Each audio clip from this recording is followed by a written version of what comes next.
Today I'm going to talk about how the yellow stock brick became the London brick. Timber was the traditional building material of London.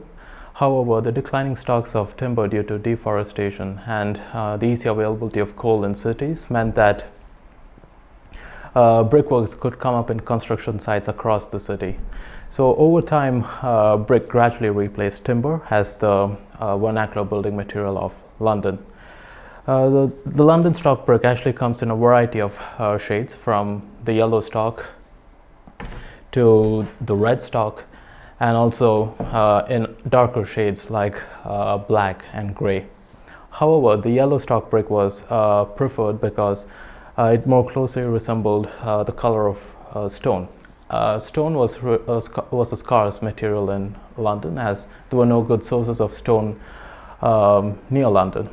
And in addition to this, the clay used to produce the yellow stock brick was limited, and it took much longer to process the clay needed to bake the yellow stock brick. As a result, the yellow stock brick was almost twice as expensive as the red stock brick, and some of the most prominent buildings built in London during the 17th century was built using the yellow stock brick. By the mid-18th century, there was a patent filed to imitate the yellow stock brick using a mixture of clay, lime, and other additives.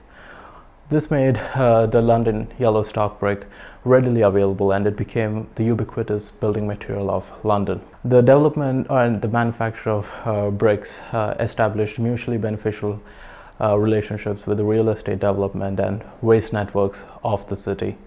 However, as the city grew and the number of brickworks increased in the city, these value networks had to be re-evaluated because of the increasing pollution and congestion in the city.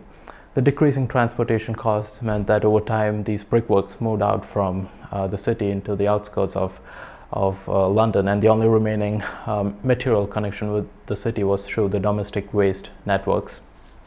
At this point, it's important to point out that the domestic waste from London was often mixed with the clay mixture used to produce the yellow stock brick, and this gives the yellow stock brick a characteristic black pokemark appearance. Decreasing transportation costs also meant that the yellow stock brick was no longer the only brick available in London.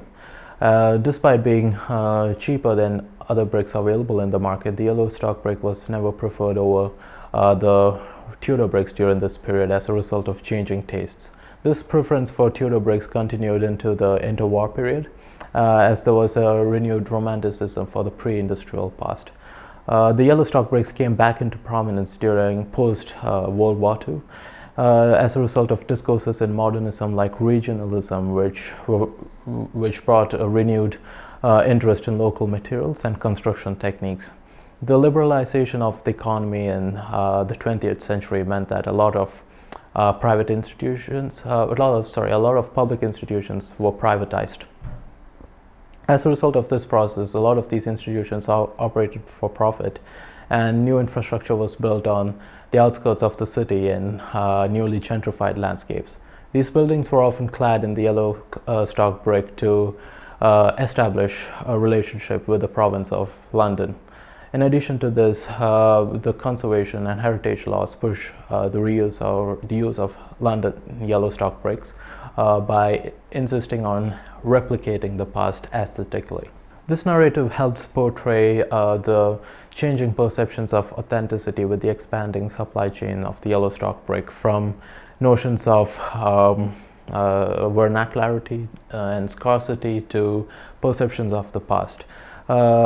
This isolation of the aesthetic of authenticity from the brick commodifies it into a product for the mass market. For example, these yellow stock bricks are produced in brickworks across the world, from Turkey to India, for example. And the bricks are even cut down into brick slips, which are used as cladding elements. The materiality of the brick is increasingly emancipated from the perception of authenticity of the brick. I think it's important to consider the reliability of authenticity as a driver for the reuse of brick in the UK.